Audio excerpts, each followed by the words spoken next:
pocket aces on the button. The same opponent from the last hand opens to 120 from middle position. I 3-bet to 380, expecting to win without seeing a flop. That might be what happens in an average vlog session, but not today. The opponent 4-bets to 1200. He has 730 behind. It's tough for me to fathom that this is real life right now. I take a stack of yellow 1K chips, and I announce that I'm all in. The player can't really fold anything, given the price that he's getting. He calls. We're playing almost a 4K all-in pot, and the opponent asks if I want to run it multiple times. I'm not in the mood for potentially chopping the pot. Let's go once. That's right, we're going one time for all of it, and I'm glad we chose once because the flop is ace 8-3 with 2 hearts. We flop the nuts. The turn is the jack of spades. There's nothing to be worried about. The river is the 7 of spades. The only hand that beats me is 10-9 for the straight. That's not what the opponent called a 5-bet shove with. We win our first all-in of the day. It comes at a great time. This is an epic comeback. In this session alone, I went on almost a 12K downswing, which by itself would have been one of the top 5 worst downswings of my life. Usually when it happens, it's spread out over weeks or months, and it takes weeks or months to get all the money back. Somehow we're winning 1,000 on the day due to the 5-10, and we're at least even in the 10-20 session.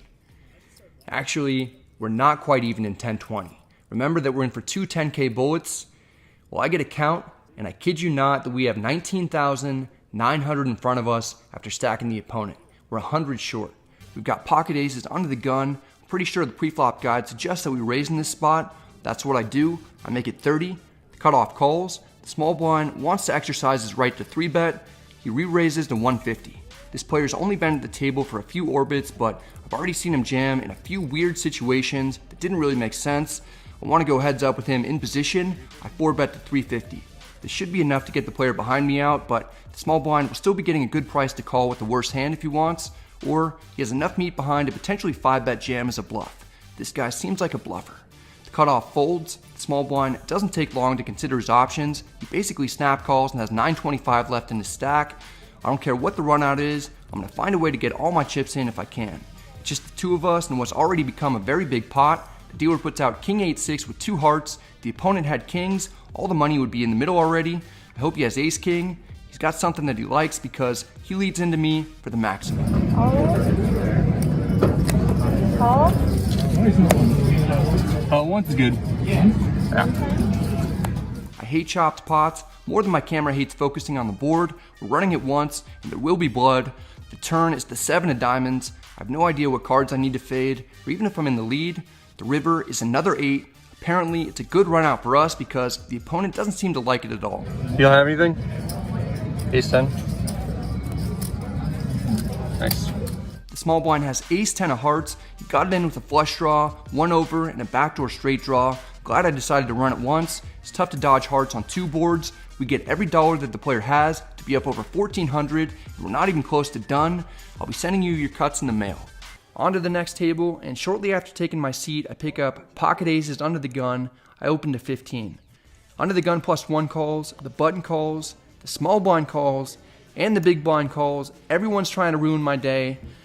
It's going to be tough though, because we flop what is referred to as quads. That's right, not just clickbait, it actually happened. Wouldn't do you like that. Checks to me, I want to get maximum value, so I bet 300. This bet looks weird, but it's designed to look weird. There's no other way to get paid when you flop a hand this strong. You have to hope one of your opponents either doesn't believe you and calls light, or drilled the flop too. With 4 other players involved, there's a good chance I'm up against somebody who wants to get on the vlog and is going to call light, or who has pocket 5s. Just kidding. Sorry to waste a lot of you guys' time. That didn't really happen. I did flop quads, but I checked the flop. So did everybody else. The turn is a jack. There are 2 clubs out there now. Checks to me again. This time I bet 15. It's a tiny bet. I'm hoping to get calls from really weak hands or perhaps induce a bluff. Under the gun +1 calls and the small blind calls as well. Not sure what their plan is for the river, but I'm looking forward to seeing it. Dealer puts out another 5, which is a great card. Small blind checks. I bet 50. Under the gun +1 surprisingly raises to 125. The small blind folds. It's back on me. I'm hoping that somehow the opponent has a 5th ace. I re-raise to 300. The opponent folds. I table my hand. Eventually, the player reveals that he had 6-5 of hearts. We end up getting a great run out and win close to the maximum. A few hands later, I pick up pocket aces on the button. The hijack limps in. He's the player I had ace king against earlier. I raise to 20. Small blind calls. The hijack calls 2. We go 3 ways to the flop. It's queen 4-3 rainbow. Both players check. I bet 35. Small blind folds. The hijack calls. We're heads up. The turn is an 8. The opponent checks. I increase the bet size and make it 110. I don't think that this player would fold a queen to me for that price. He just flats. This pot is getting big. The river is at 6. A few unlikely straights get there. Surprisingly, the hijack announces a bet at 240. He slides his chips in the middle. This is a frustrating situation for me. The vast majority of the time, when opponents aren't the aggressor for the previous streets and all of a sudden bet big on the river, they typically have 2 pair or better. Queens is the only hand that I play this way that's better than what I'm currently holding, so I'm at the very top of my range, but I feel like I'm beat. Convince myself that I can be right way less than half the time in this instance and still be profitable by calling. So that's what I do. I put in the stack of chips. If we get some bad news, the player obviously has us beat. Except this time he doesn't. He shockingly has queen 7 suited. Looks like he turned his top pair into some sort of bluff. My aces are good. The funny thing is that I was worried after the player called the big bet on the turn that he might have a set, so I was planning on checking back the river. The hijack takes himself to Value Town. We win another large pot. Our mountain of chips is just getting more mountainy. We're having a great night with lots of energy, good people, a few drinks, and a couple of aces in middle position. Under the gun +1 opens at 25. Under the gun +2 calls. I 3-bet to 105. The initial preflop raiser has this look in his eye like he's not ready to let go of his hand. He 4-bets to 250. It's getting intense AF in here. Under the gun +2 folds. I have 750 in my stack. I could flat to trap. Instead, I choose a more standard approach. On. You put all in. 750-ish? Call, right? I call? Cooler, it's a cooler. I call. The opponent shows kings. I turn over my cards. This is definitely a cooler situation. I just want a clean run out. Nope. The first card we see is a king right in the window. It's absolutely brutal. I run the worst. Oh my! Oh! Jackpot! Just kidding. We set over set the opponent. That's actually brutal for him, but I'm rooting for pocket kings to win. If another king comes with the jackpot for 3,500. One more ace. One more king. King. Ace or king. Ace or king. You don't hit the jackpot. We do come out of it winning a pot of over 1,500. 2020's off to an exciting start. I made a lot of big hands this session, and mostly won with them. I feel fortunate as stacks are brought towards me. I have to mention at this point that the opponent takes the speed about as well as I've ever seen. He's all smiles after, saying it was just a cooler, and he couldn't have lost to a better guy. And we're going to start this thing off with a bang. First hand we'll go over, I pick up pocket aces in the hijack. Under the gun opens at 20. The price for admission to the flop is about to go up. I 3-bet to 70. The cutoff loves pain, and he cold calls. Under the gun, now 4-bets to 300. Everything's bigger in Texas, including the donations people are willing to make to the Brad Owen charity for lanky white guys. I appreciate it. I shove, the cutoff folds, the under the gun player snap calls. He probably knows before the cards are even turned over. But I do turn him over anyway. He shows pocket kings, not too much he could have done differently. We're hoping for a clean run out. The flop comes 9-9-8 with 2 hearts. I've got the ace of hearts, so there's not much to worry about. The turn is another 8. I just need to fade a king. Don't do it to me, dealer. We win it. 30 minutes in, we've already doubled our money. My hourly here is phenomenal. There's not a lot that's more fun than watching piles of chips come your way. Later, we pick up pocket aces under the gun +1. I open to 20. Under the gun +2 calls. He's the guy who turned 10-9 offsuit into a bluff in the previous hand that we went over. The big blind calls. We're going 3 ways to the flop. It's queen 5 deuce with 2 diamonds. Overall, it's pretty uncoordinated. I have the ace of diamonds, making it a lot less likely that one of my opponents will have a flush draw. The big blind still has something. He leads for 30. Again, when people do this, they usually will only have 1 pair or a draw. I call so that I don't scare him off a hand that's probably going to be drawn slim. Under the gun +2 also calls. We're all still in it. The turn is the 4 of hearts. We pick up a straight draw. The big blind slows down and checks. I'm not letting the opponent see a free card. I bet 100.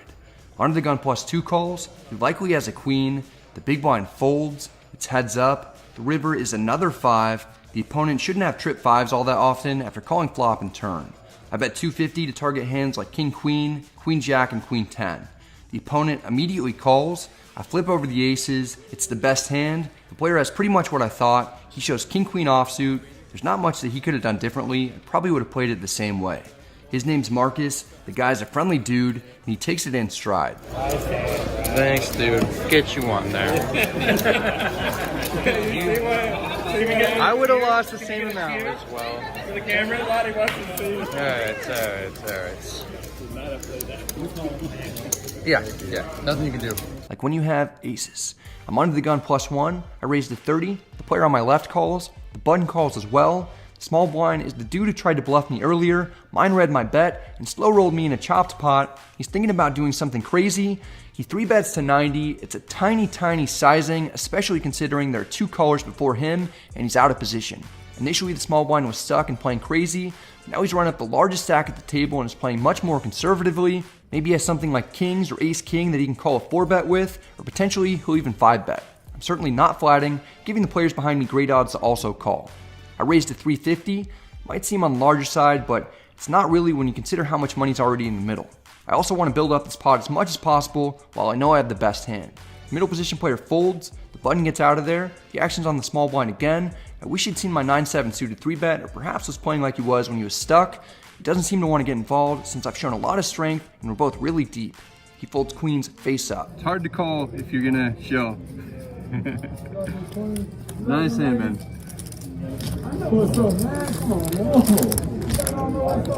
My soul gets owned, it hurts not to get paid more there and in some of the previous hands, but we're up a nice chunk of money for a session that I only played because I happened to wake up in the middle of the night. Small blind picks up a few minutes later, and it's time for me to rack up as well. I'm also glad that we pick up pocket aces in the big blind. A good pro who I was in the 10-20 with earlier opens to 30 on the button. I make it 120. There's nothing like being at the very top of my range in a short-handed game when I should have tons of light 3-bets and the opponent is good enough to know that. Everything that has a tint of red in this chart is what Upswing says that I should be 3-betting with in this situation. There's all kinds of suited connectors and even worse garbage hands like 6-5 and 5-4 offsuit that I can theoretically mix in. As a consequence of that, you'll see top players 4-bet from the button with a relatively wide range. That might be what's going on here. The opponent 4-bets to 290. Every time that I think to myself that this day can't get any better, the day says, hold my beer. The opponent has 1800, I want to get all of it. I announce a 5-bet of 750. I didn't need to make it too large. The opponent is getting almost 2.5 to 1. If he calls, he'll have 2/3 of a pot-sized bet left in his stack, and he won't be able to fold on almost any flop when I jam. I'm hoping that he's thinking ahead, and he'll rip it in himself right now to save us all some time. That's what happens. He 6-bet shoves for piles. I call. We're about to play a $3,600 pot. I take a deep breath, just hoping it'll go our way. Then we both signify to run it once for all of it. There will be pain for one of us and glory for the other. The dealer puts out 6-5 deuce with 2 hearts. It's great that there are no high cards, but we don't have the ace of hearts. It's scary for that reason. The turn is the 4 of clubs. That's not great because even if we're ahead, the opponent will have chop outs. It's all going to come down to the river. It's not that often that I feel more alive than this. The last card is the 7 of hearts. The button shows that he has ace-king offsuit. We have him beat to win another massive pot tonight. This is one of the most exciting cash game sessions of my life. We get a final count just to make sure that I have him covered. I've got him by about 150. I'm literally shaking because I'm so excited that I'm running this well. The yellow chip comes our way. I love acquiring those. We've got 3750 in front of us and are up 2250 and 510 after already winning over 2000 and 1020. The best part is that it's not over. Let's see what happens this time. Ready? 1, 2, 3. We're dealt pocket aces on the button. You all did your job this time and we got rewarded for it. The cutoff limps in. I raised to 50. I've been raising a lot of medium strength hands to isolate limpers. This should help me get value when I'm at the top of my range, like right now. The small blind is a vlog watcher who usually plays in the limit games, but hopped into the 5-10 to get some of my money. He 3-bets to 150. It's a small 3-bet considering he's out of position. I haven't seen him 3-bet much. I get the feeling that he has a strong hand. The big blind cold calls to 150. It's an interesting play. There's lots of action already. The cutoff folds. It's back on me. I want to narrow this down to one opponent. I 4-bet to 700. Certainly on the larger side. The thing is that if the small blind calls, the big blind will still be getting almost 3 to 1. Another interesting thing is that in this casino, the betting is capped at 4 bets. This means the small blind can't 5-bet. That doesn't stop him from trying though. He slides in about 1,500 more before the dealer informs him that he's not allowed to do that. It's pertinent information for me because the opponent has a hand that he's willing to get it all in with pre-flop for over 2,000. Most likely he has kings, but his enthusiasm makes me think that he might have aces as well. Once the dealer gets a 700 for the call and gives the remaining chips back to the player, he has 1340 behind. It's less than the amount that's in the pot. The big blind knows that he's up against two monsters. He folds. We're heads up with a massive amount of chips in the middle. I'm hoping it'll be all low cards coming out. The flop is queen 9-3 with two diamonds. If I'm up against queens, I'm gonna throw up. The player is still trying to pile in as many chips as he can. 600 is the most that he can put in. The action goes quickly from here. I raise to 1200. The small blind announces that he's all in for 1340 total, and I call. In a session full of big pots, this is by far the largest one for me. We get some good news. 2 kings. I have aces, yeah. I lost in the last session, but overall I've been running good for a few months. I'm kind of expecting something terrible to happen. We just need to fade 2 kings. Unfortunately, we don't do it. The turn is the king of clubs. Just kidding, it's a queen. We're 1 card away from winning a pot of over 4,000. The river is another 3. We've done it. I show the aces. The opponent flashes his 2 cowboys. It's a brutal beat for him. Lately, I've been winning some huge pots. A lot of things have been going my way. In the previous 3 sessions, I won 3,100, 3,700, then lost 900, and in this session, I'm currently up 3,950. That would change when I pick up pocket ace in the cutoff. What a beautiful sight. Under the gun tried to straddle, but got his chips in after the cards were dealt, so it's a blind raise to 10. Under the gun plus 2, 3 bets at 25. I like how this is going, but wait, it gets better. Middle position player cold 4 bets to 100. It's difficult to express in words how happy I am right now. I feel like taking the 4-better out to a steak dinner. I'm gonna make this more. I cold 5 bet to 250. Under the gun and under the gun plus 2 both fold. It's back on the middle position opponent. He's the gift that keeps on giving. He 6 bets to 600. I started out the hand with 970. He shouldn't be folding anything for 370 more. For that reason, despite dropping out of the election, the player seems to want to carry out Yang's plan of giving everybody $1,000, and I'm going to be the first recipient. The opponent makes the call. Good luck, boys. Oh, man. Sick. Player has kings. It's a massive pot. One of us will be going to the Upton Peninsula, and the other is taking a one-way trip to Paintown. A lot at stake here. Flop comes out 9-8-4 with 2 hearts. We have the ace of hearts. The opponent doesn't even have a heart in his hand. We're in great shape. The turn is another 8. The opponent's drawing dead to 2 outs. There's almost no way we can lose this one, right? Well, the river is bad news. For those of you who are rooting against me, for those of you who are rooting for me, it's great news. It's a jack of hearts. We get a clean run out to win a huge hand in a 7-bet pot. It's a major cooler situation, the type of hand that wasn't going my way very often towards the second half of last year. Now things have turned around and I've started running good. I'm up almost 1,000 on the night after getting off to a rocky start. The player with kings is named Alex. He's a good dude who takes the beat about as well as possible. There's nothing he could have really done differently to lose less there, especially with a run out. Next we have pocket aces in middle position. Under the gun plus 1 limps in. I raise to 50 to isolate him. Under the gun plus 1 calls for 40 more. We're heads up. The flop is a dream. It's ace king 10 with 2 clubs. We have top set on another flop with a lot of draws. The opponent checks. I've seen him play for a while. He doesn't like folding. Against players like these, I usually bet often and I bet a lot. Here I down bet to 40 just to keep him in there with a wide range or induce a bluff. The player must have somehow connected. He calls. Since I know where 75% of the aces are, it's likely that he either has a king or a 10. The turn is another 10. We improve to a full house. Under the gun plus 1 checks. Time to increase the bet size. I make it 130 to go. The player calls quickly. Might even have queen jack. The river is the 3 of hearts. It's a complete blank. The opponent checks. I'm going to take advantage of the tendencies that I've noticed that he has. I'm going to target his holdings containing a 10. Perhaps he'll have a straight or an ace and could think that we're chopping since there's a pair of 10s on board and a king is the highest kicker possible. I bet 500. It's a fairly large overbet. I'm glad I chose a big sizing because it gets called immediately. I turn over the boat. The player shows that he has queen 10 offsuit. He flopped bottom pair with a gutter, then improved to trips. It's a great run out for us to make nearly as much as possible. We're getting some big hands and we're getting paid. It's a good combination. Just minutes later, the deck tries to make amends. The cutoff has queen 10 offsuit and raises to 800. I've got pocket aces on the button. This is still the first orbit, but it feels like a lifetime has gone by. I 3-bet to 2,500.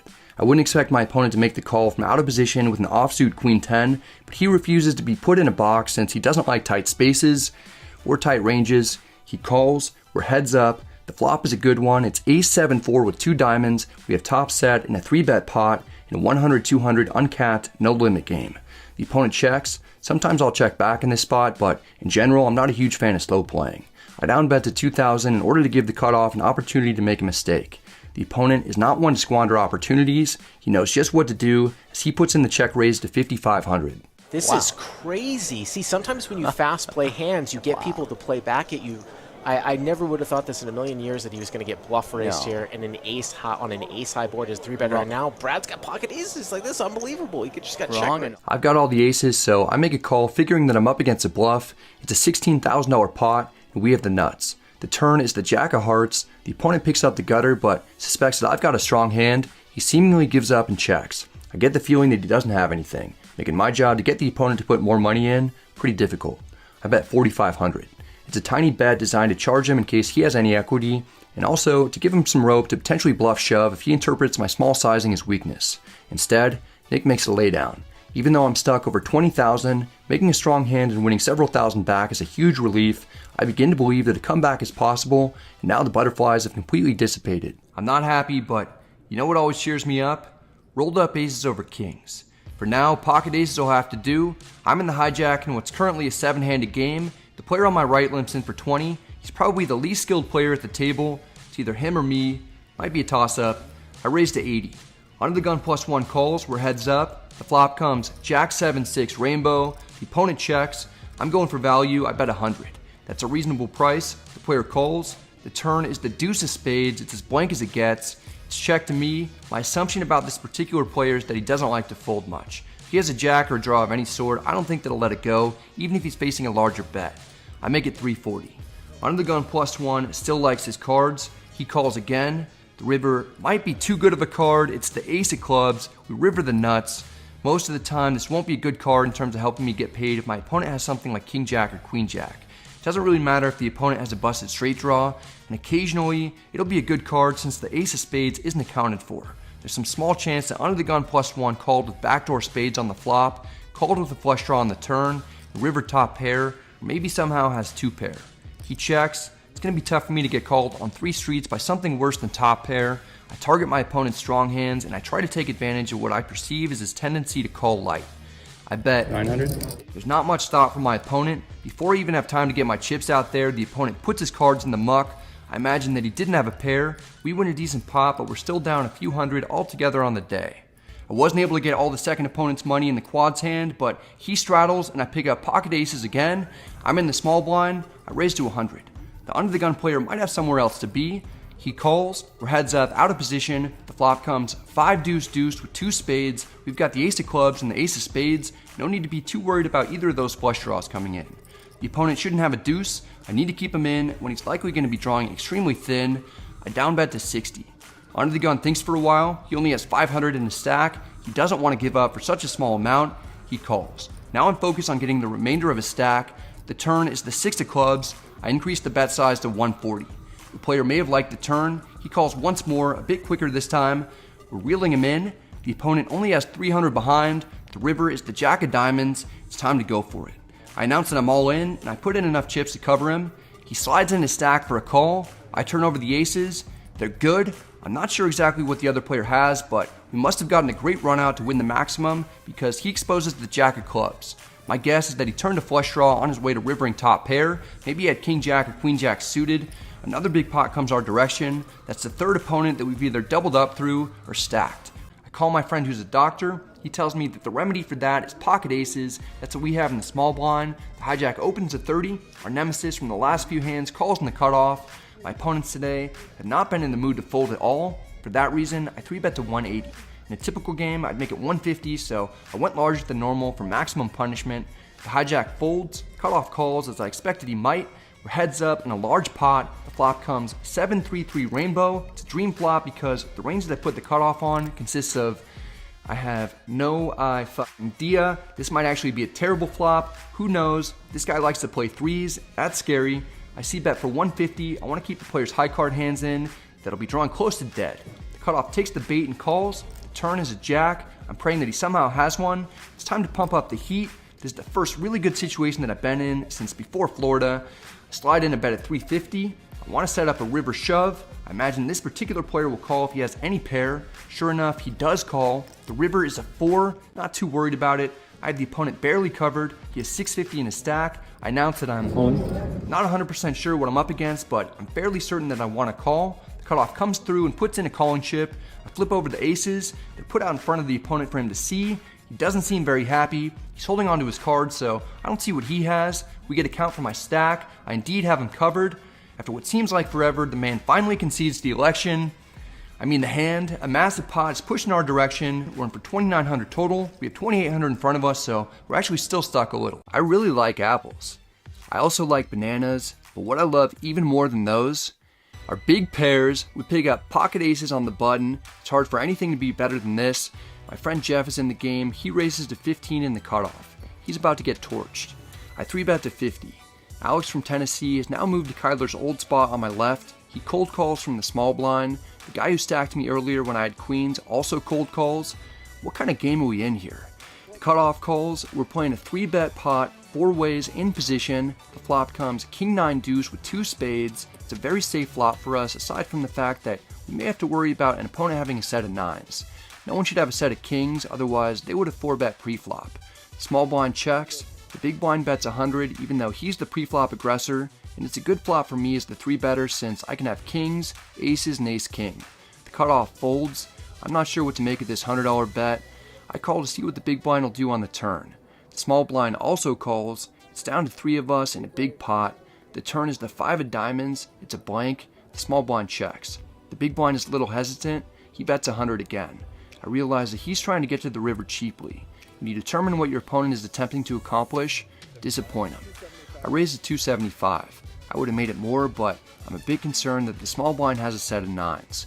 The small blind folds. I no longer have to worry about him. I'm also not worried about the big blind having a flush draw because we have the ace of spades. I can't imagine the big blind cold calling a 3-bet with 2 spades that don't contain the ace of spades. The big blind calls. He must have a king, likely ace-king. The river is the 4 of hearts. It's another brick. The big blind loves betting into me. He makes it 200 as a clear blocker bet. One thing that I didn't mention is that he's the only player at the table who had me covered to start the hand. We both have enormous stacks, adding another element to this hand that's interesting. Like I said earlier, I put him on ace-king. I raised to 800 thinking that I'll probably find a call for 600 more without holding. If he somehow has kings and rips it on me, and I get stacked for piles after already making a big comeback, I'll be very disappointed. The big blind folds what he says is a king. It makes sense that that's what he had. We win a big pot. I show him that he made a good laydown against us. There have been some really bizarre hands tonight that have put me in situations that I've almost never been in before. It's working out well at least. I need to get revenge, and I've got the perfect hand to do it with. Rockets. Under the gun limps in. The opponent who just got me with jiggities raises to 30 in the cutoff. I don't care that he's a nice guy who offered to buy me whatever drink I want in order to make up for crushing my soul. He must be punished. I 3-bet to 100. Everything set up perfectly, including the camera. Wow, those aces look good. The under the gun player folds. The cutoff calls for 70 more. We're heads up in position, and the flop comes 7-6-4 with 2 spades. Not the best flop for a 3-better's range. The cutoff checks. For pot control purposes and to gain more information, I check back. The turn is the ace of spades. We've got top set. The cutoff checks. Again, I've got everything, which makes it tough to get value. I make it 80 so that the opponent can justify calling with a pocket pair between aces and 7s. The cutoff calls. The river is the 9 of hearts. I don't see how we don't have the best hand here. The cutoff checks. One thing that I didn't mention is that this player just lost a big all-in pot to another opponent at the table. He might be a little bothered from that hand. Having that information plays into my decision to bet 300. This sizing might make it look like I'm possibly trying to buy my way out of the situation with a bluff. No one wants to lose an all-in and then get bluffed, especially not the cutoff. He calls pretty quickly. I turn over top set. The cutoff doesn't have us beat. We didn't have to wait long before getting vengeance. With this win, we're up over 1,000 again on the session. Now some of you might be thinking, oh wow, you won with a set of aces. Not very impressive. It's easy to win when you're holding cards that good. For those people, you're not going to like this next hand. We get pocket aces again. This time we're in the big blind. A player in middle position opens at 30. I have no idea why he decided to raise when I have pocket aces. I can only speculate that he's involved in some kind of Brewster's Millions type of scenario in which he has to squander a fortune, and this is his attempt to gamble away 5% of that right now. We're lucky enough to be in a spot to take advantage of this. I raised to 120, making it much easier for the middle position player to lose quicker so that he can focus on running for mayor. Of course the opponent calls, we're heads up out of position, and the flop comes ace jack 9 rainbow. We've got top set again. There are a variety of ways that the middle position player could have connected. I down bet to 100. The middle position player calls, maybe he has a jack or possibly even a set of jacks. He could also have a hand like king queen suited. I'm feeling pretty good about what we've got, but we already had a set of aces in this session. 3 aces isn't cool anymore. You know what's cool? 4 aces. We've got quads in a 3-bet pot. The only issue is that it's going to be really tough to make money unless our opponent has pocket jacks or is willing to turn a hand like king queen or queen 10 into a bluff. I give him some rope with a check. We don't get the player to bite. He checks back. The river is the 6 of diamonds. It's a complete blank. I don't see how I'll be able to make much money on this board given how it's been played. I'm not going to overbet this. Instead, I make a tiny bet of 50 to make it look like a blocker bet. This will certainly get a call to someone holding a jack or even a 9, but what I'm really hoping to do with this sizing is induce a bluff from a missed straight draw. I want to appear as if I'm afraid of being beat, and I'm naming my price. Instead of raising, the opponent calls, we turn over the nuts for the win. I would have called up to about $1.50. Yeah. It's an interesting situation that doesn't come up that often when you actually have too good of a hand and you're trying to get max value. I'm glad to at least have gotten an extra 50. The opponent would later tell me that he had a jack. It's great to run this good. We're up about $12.50 on the day. 10s are decent.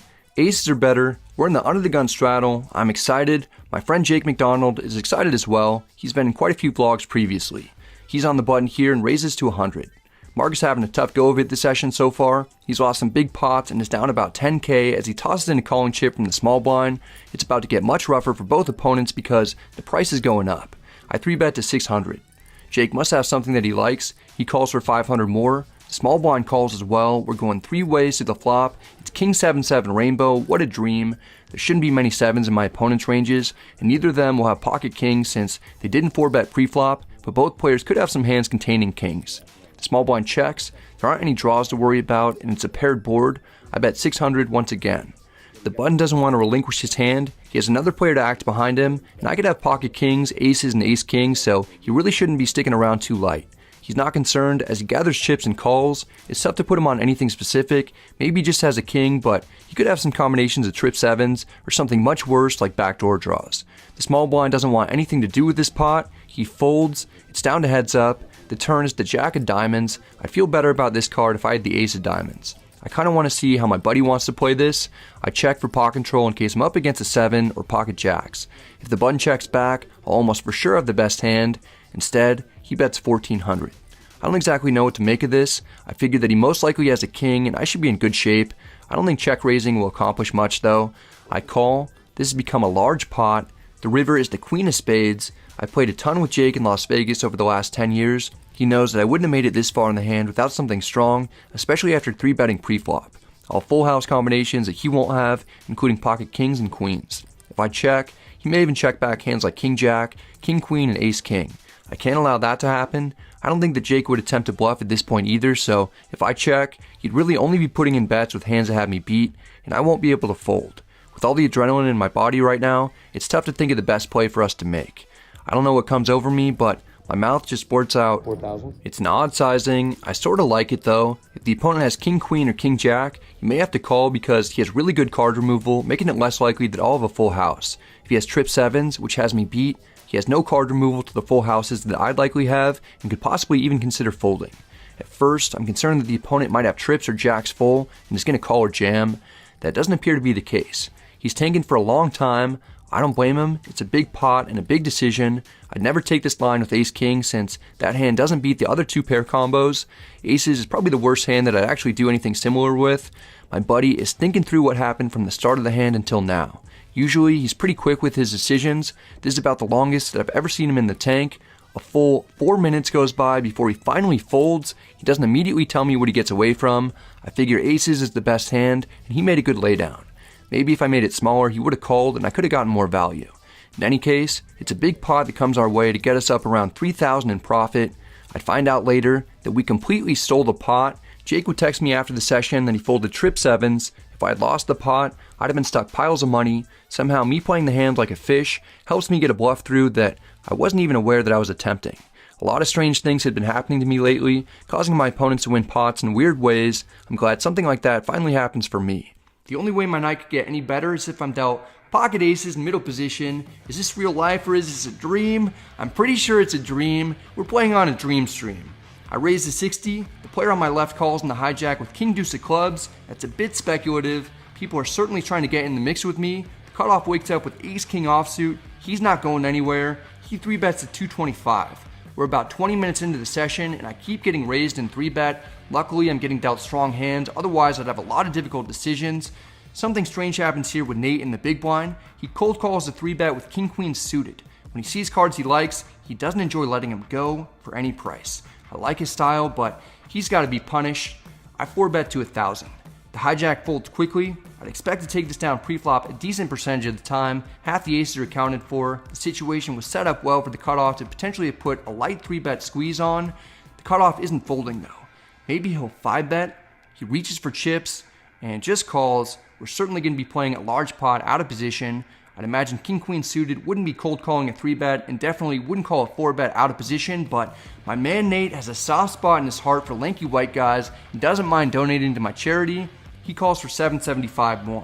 We're playing a 3-way 4-bet pot. It's already over 3,000 in the middle and I've got everyone dominated. No need for you guys to smash the like button for extra run good today. The flop comes jack 3 deuce rainbow. Neither opponent really connects all that well. The big blind checks. The only hand that I'm worried about being up against is pocket jiggities, which either opponent could reasonably have, given how this has been played so far.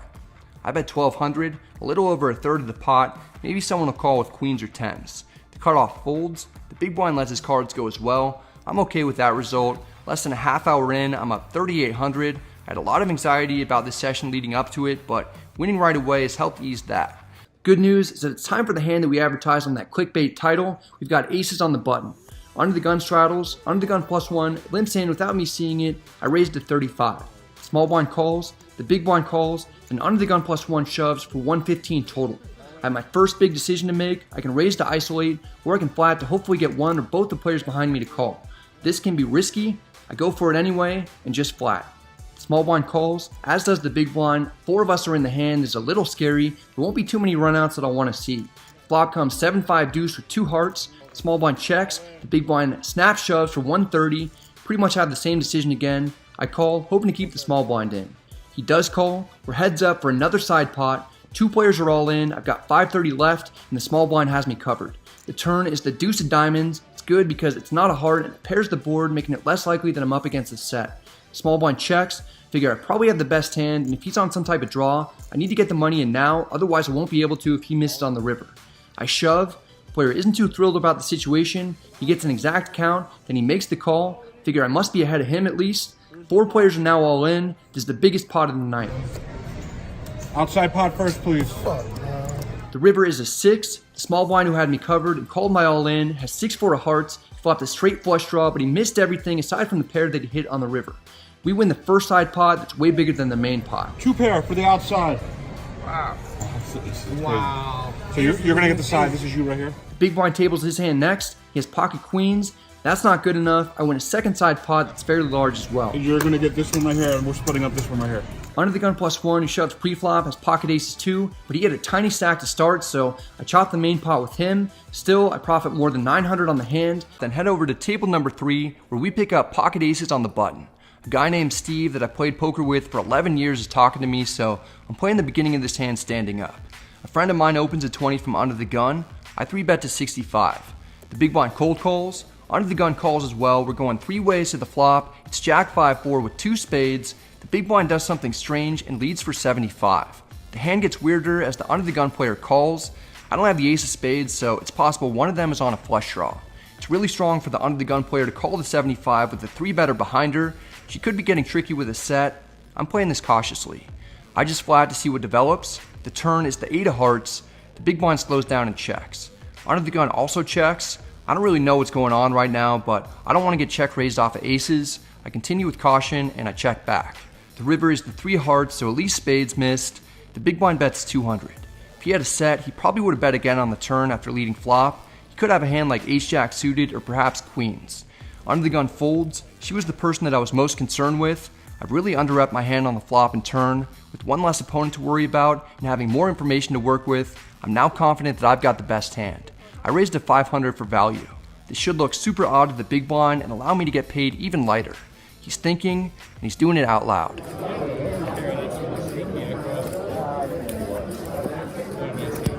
We never find out what the big blind called with. Based on what he said, it must be ace-jack. It's a very unconventional hand. Still, we get about as much value as possible. I guess my buddy Steve's good luck. With this win, we're up 1,400 on the night. Resorts World is my new favorite place to play. We're just getting started as well. The very first hand of the session, we're dealt pocket aces in the hijack. I raised to 30. I don't realize that the cutoff is called while I was getting my camera set up. I think everyone is folded, and I almost turn my cards face up as I excitedly say, Literally first hand. Luckily, I quickly realized that the cutoff put chips out there and still has cards, so I try to save it to make it not seem like I was just about to show everyone that we have aces. First hand we're getting involved. We might have done a sufficient job. Everyone at the table probably just thinks that I'm a weirdo for being this excited about playing immediately. We're heads up out of position. The flop comes King Jack 3 with 2 clubs. I keep my streak alive, flopping an overpair or better with aces. I bet 40 for value. We have the ace of clubs, making it a lot less likely that our opponent will be on a flush draw, yet he calls anyway. He probably has one pair or perhaps a straight draw. The turn is the ace of hearts, giving us top set. I actually don't love seeing it because if we were up against a hand like King Queen, the opponent won't feel as comfortable putting in money with second pair, and he'll have picked up a straight draw. We also lost the lead if we're up against Queen 10. We still can't let the opponent see a free card. I bet 60. The cutoff doesn't seem to like my $60 bet. He wants the price to go up and raises to 200. We've got the second nuts and relevant card removal, making it way less probable that we're up against a flush draw or 2-pair hand. Plus, we didn't get 3-bet pre-flop like I imagined we would have by pocket kings and pocket jacks, so the main hand that I put the cutoff on is a straight with Queen 10. There's still no chance that I'm folding, but I'm not fist pumping about getting raised here. I play conservatively and call for 140 more. This pot is getting large, and the opponent only has 7-10 left in his stack. The river is the 7 of spades. We finish the hand with the second nuts. I check. The cutoff, who's an older gentleman, still likes his hand. He fires for 4-10. Ordinarily, I jam for the remaining 300 or so that the opponent has behind. Here, I really don't get the sense that I have the best hand, but I can't ever fold. Yeah, there's not much for you to have other than the nuts here. I call. Yep. Nice hand.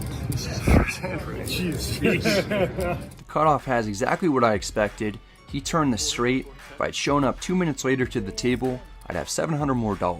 It's a brutal way to start the session. The very first hand, we get cooler. As smooth as things are going, it's about to get even better since we've got pocket aces under the gun. An old friend from high school called me right before I looked down at him, so I had to tell him I'd call him back, and I missed filming the pre-flop action, but I raised to 15. 5 players called to wreck my world. We're going 6 ways to the flop, and obviously have no chance of winning. It comes 5-4-4 rainbow. That's actually about as good as it gets without improving and having so many other opponents. It's check to me. I should be able to get plenty of value from other overpairs. I bet 50. A player in middle position folds, the button folds, the small blind folds, the big blind folds. Somehow no one had a better hand. We get it through. I bluffed a couple of times. I like to control my image, so I show that I actually had it here. That's it. Aces on that one. Oh, I'm sorry. Oh, kid. If you remember the beginning of this hand, I told you that 5 players called me pre-flop. Only 4 folded. The hijack called in the 1 seat, and I didn't see it, then exposed my hand. I was distracted, plus I'm a complete idiot. Not a fun spot for me to be in. The hijack is working with a lot more information than I have, and may start firing big bets as a bluff to try and get me off aces, which may or may not work for him. He could also really have a monster hand like quads or a boat. After all, he called me when I bet into 5 players. Luckily, he suggests a solution. You want to take it down? Or you want If you don't mind, I mean, yeah. There's obviously a lot of confusion at the moment, all caused by me since I didn't accurately follow the action, but the opponent is cool. He says that we can check it down, or I can bet the turn with the implication that he has a worse hand and will fold. I'm always going to take option number 2 to bet the turn and end the hand as soon as possible. The dealer puts out the 10 of diamonds. I bet 15, expecting the player to fold like he made it seem he would. This is when things get even crazier. The dealer thought that we were just checking it down and puts out the 9 of diamonds on the river. I thought you said you said 50. I said second down. Yeah, I thought you said bet the turn just so I can. Oh, I didn't hear that part, but that's why I was laughing. Oh, he said okay. I said okay on checking it down, and then I thought you said if you want to check the turn. Check it down. Yeah, that's why you did. And then I thought you said if you want to bet the turn. I didn't say anything. I'm super confused because I obviously thought that I heard the player suggest that I bet the turn, but now he's denying it, and the dealer didn't hear anything about betting the turn. The hijack seemed to be trying to play friendly. I feel like a complete jerk for betting when, hold on. Let's play back the audio from previously. Alright, I mean, yeah. Alright, I mean, yeah. Alright, I mean, yeah. I don't know what the hell is going on. This is very embarrassing for me though. I thought you meant... Is this gonna go on the vlog? I hope not. I'm sorry. I mean, whatever. I'll just... Okay, alright. The player shows that he has pocket tens for a turned full house.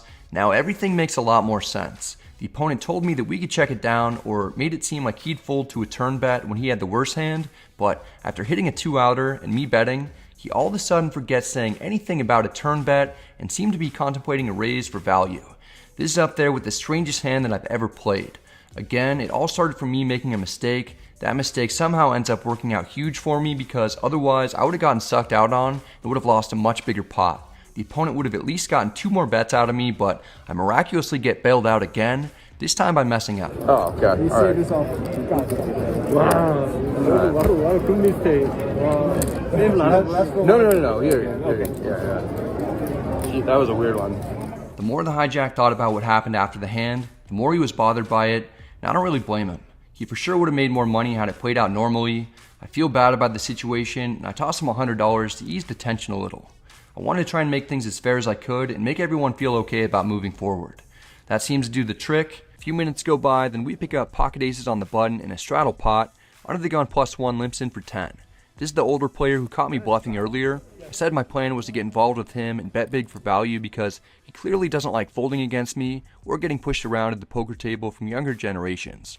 He happens to be running well at the moment. He just doubled up after getting it in, drawing dead to a gutter. Somehow he drilled it and now has a much bigger stack for us to absorb into ours. Everything's aligning for us to win a massive pot. We've got a monster hand against the right opponent with the straddle on. I raised to 45 in order to isolate him. Under the gun +1 calls. We're heads up. The flop comes King Jack 4. What a dream. In the hand I bluffed him in previously, he limp called a raise pre-flop with King 6 suited, so it's at least possible that he has top pair here, and I can get max value from him. The opponent checks. I bet 55 for value. I want the player to stick around. He calls. The turn is the Queen of Hearts. Normally, I wouldn't like seeing this card because it connects with cards that a normal human might call a flop bet with. This guy's special though, and I've already seen him play King 6, proving that he doesn't necessarily play cards with similar denominations. The opponent checks. Typically, I might check back. I don't want to miss value against this player, and if somehow I don't have the best hand, I should at least have straight outs. I bet 130.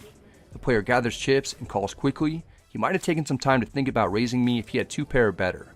We've got him hooked, and I plan to take advantage of his light calls on the river, particularly since he's already seen me try to bluff him. The dealer puts out the 3 of spades. Against anyone else, I'd consider this a blank. Against this guy, he could realistically have King 3 or Jack 3 or something ridiculous that magically hits this. Under the gun +1 checks. I can't be scared that he has an overpair beat. I bet 400 to punish him if he thinks I'm bluffing. We're looking for a call one last time. We don't get it. The opponent has other ideas. Yeah, Jesus. Oh, man. That's not what I wanted to hear. I just feel like you have King 3 here. King 3 might seem like an absurd hand to put someone on, but I can't put it past him. I have 2 aces, making ace 10 a lot less likely. With players like these, it's difficult to know what's going on in their heads. I've seen the opponent make some strange plays already. It's only 500 more. I don't feel great about the situation. If I was getting jammed on by anyone else at the table, I'd let it go.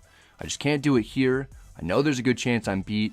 I need to see how. You win, man. I call. Call. Wow. Nice hand, nice hand. The opponent flopped 2 pair after limp calling a raise from early position with King Jack offsuit. He wins the absolute maximum from me. Him jamming for 500 more is actually insane after I bet large on the river. He gets me very, very good. My plan against him completely backfires. I'm stuck 1,000 on the day. Got my aces cracked by some bullshit hand. Wasn't up a ton peninsula. Now I'm in used to play for a living land.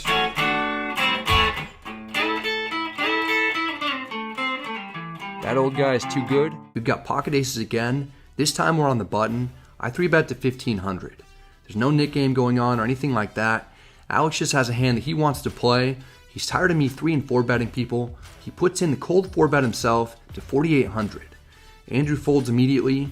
There are a couple of graphical errors in this hand. The first one is that it says Alex only 4-bet to 3,800, which is incorrect. As we can see, there are 4 yellow 1K chips out there, a purple $500 chip, and 3 black $100 chips. Also, his stack is incorrect. It says Alex started the hand with 38,000, but he has 4 pink 5K chips, around 15 1K chips, 12K in black, another 5K or so in purples, and 1,600 in green. Altogether, he has somewhere around 53,000 total to start. We've got him covered. I want to get as much in now as possible. I 5-bet to 11,000. Perhaps the 4-bet from me earlier is still in Alex's mind when I had aces against him in that hand too. He might be thinking that I can't always be strong, though I have been today against him. Alex calls for 5,200 more. We're heads up in position in a 5-bet pot with the opponent completely dominated. The flop comes 10-7-4 with 2 clubs. It's close to as bad as it could get. The opponent checks. The main hands that I put my opponent on are pocket kings and queens, ace king, maybe ace queen suited. I'm not too thrilled when I look down to realize that we don't have the ace of clubs. It makes it a lot more likely that our opponent could have a flush draw. Because of that, we're not going to be down betting. I bet 13,000 in an attempt to get all the chips in the middle right now. I don't expect to be up against pocket 10s very often. I'm rooting for a jam so that I can call. Alex actually has about 42,000 total. He's got one of the best poker faces in the game. He gets a count of his inventory. In my head, I'm repeating the same monologue over and over. Rip it, dude, rip it. After almost exactly a minute, Alex comes to a decision. All in announced from Alex, a snap call from Brad. I see Alex's cards, and it's about the worst case scenario I could have imagined. The best case scenario would have been pocket kings, ideally with no club. Ace king or ace queen of clubs would have been better as well, but now we're playing a pot that's over $100,000, and my opponent can hit any club or a 10 to win. I've gone through so much pain in this new studio. I haven't won a single all-in outright with cards to come. Even though I played multiple huge all-ins, they've just all gone the other way. Despite that, I want to make sure that we're not chopping this. We're either going to have max joy or absolute max pain. Whatever you want. I just go once. And Brad wants to go once for blood. I got in a large deficit early. I got all the way out of it to be up 20,000, only to put it all on the line here with just a 57% chance of winning. I'll either be up 70,000 on the day, or I'll be down about 40,000 to book another massive loss in this room. I can barely stand to look at the run out, though I'm in the 8 seat, and I'm the first player at the table to see the cards as they come out. The turn is the 7 of diamonds. I'm still not able to breathe properly as I'm getting the sense that it's just being set up for me to experience ultimate agony when a club comes on the river. Each second feels like an eternity. I want to see a red card so badly just so that I don't have to sweat as much. I'm not sure what I did to deserve it, but I see the 5 of clubs here before everyone else, and my heart completely stops. This is one more massive loss of mine that everyone will be talking about all over social media. It's one more time that I'll leave Austin with less than I came in with. One more time, I'll have to explain to family and friends that they don't need to worry about me and everything's okay. Except, this time is different because it's the 5 of spades that comes out. We win a pot over $100,000 to be up, way more than I've ever been up in a session before. I was so mentally prepared to see a club that it took me a long time to realize that it's a spade that the dealer actually put out. It's not quite the biggest pot that I've ever won. It's certainly the most satisfying just because of everything that's led up to it for me. I needed a win to restore some confidence and to have some good memories in this room. We get a count of both of our chips just to make sure that I have them covered, and I do. Shortly into the session, my name is at the bottom of the leaderboard, but it's not about how you start, it's about how you finish. We're up at the top of the leaderboard now with a stack over $100,000. We actually have quite a bit more than what's listed. We've got closer to 120,000, and I'm up 70,000 on the session. I'm proud of myself for not giving up after getting stuck early on. The cards finally cooperated and the big pots went my direction. The session ends shortly after without me getting involved in any other interesting hands. 7 minutes in, we pick up pocket aces and hijack. I like how this is starting out. A player in middle position raises to 22. That's already a large opening size. It's over 7 times the amount in the big blind. The price is about to go up even more. We 3-bet to 65. I'm feeling a little bit chilly. Could be because the ACES turned up pretty high, or it could be because the cutoff comes in cold with a 4-bet to 170. I'm confused. I double check my calendar just to confirm it's not our birthday because people are trying to gift us all their money. The initial pre-flop raiser 5-bet jams and has us covered. We're going nowhere. I call. The cutoff has about the same amount as us in his stack. He also calls. It's a 3-way all-in right at the start of the session. I turn over the aces because I'm not going to slow roll people. I know that we're best right now. We're going to need to hold though. Man wakes up with aces. First day in the plays. That's not good. Before even knowing what my opponents have, I'm not happy to see the King-Jack-10 flop with 2 spades because it's very likely one of our opponents drilled a set. My suspicions are confirmed as I look to my right. Yep. Quads. Wow. What do you have? Ace King? I said, why are you nervous? You win every hand you play. Jiggities. Nice hand, man. Less than 10 minutes in, we get stacked with pocket aces against my own hand. Jiggities wins a huge 500 big blind pot. It's not exactly how I wanted to start things off, but it's still early. We've got plenty of time to recuperate the first buy-in. We're dealt pocket aces in the big blind, and there are a lot of opponents who want to get involved. Under the gun +1 raises to 15. A player in middle position calls, the cutoff calls, the small blind calls. The action's on us. With so many players putting money in, I 3-bet to 100. It's almost 7 times the initial raise size. Under the gun +1 folds. The middle position player wants to stick around, but I doubt he has anything very strong. I want to put out a disclaimer that this is for the vlog. He calls. The cutoff and small blind fold. It's down to heads up. We're out of position. The flop comes 9-6-4 with 2 hearts. We don't have the ace of hearts. This isn't a board that's good for my 3-bet range, and it seems pretty decent for a guy who called me light in order to make the video. Aces are still quite strong though. I bet 130.